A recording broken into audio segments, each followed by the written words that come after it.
Karenina, I suppose, is the demonstration of God-fearing, a love that's bound under the eyes of God, and therefore has the sort of restrictions of that, and indeed the conviction of that. He's also, I think, emblematic of responsibilities in relationship and resilience and responsibilities and carrying responsibilities, the weight of responsibilities, and ultimately the longevity that partnership sided with responsibility can sometimes outlive and outlast passion. What's wonderful about the part, though, is that you see very, very slowly and gradually, as the vulnerability awakens and as he takes his eyes off the work that so demands of him and is so much a sort of part of defining him, you slowly see the human come out, and whether it's through fighting for his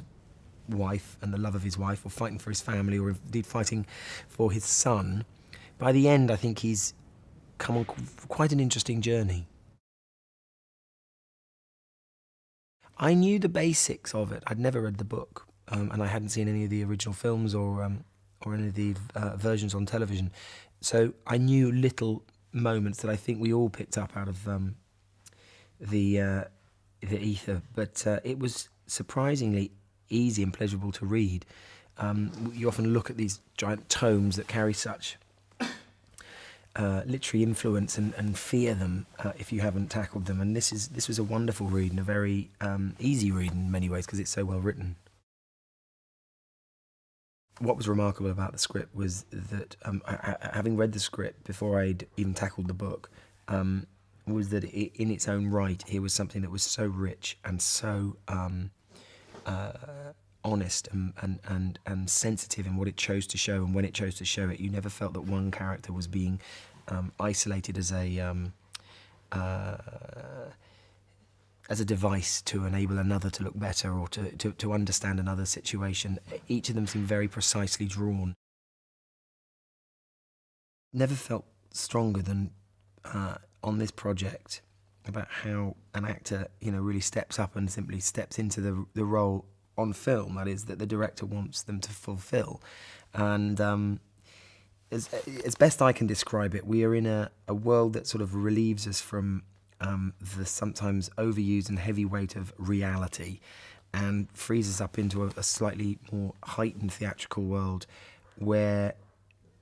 each room, each world can stem off the same one sort of core, which is this theatre that is putting on the production of Anna Karenina.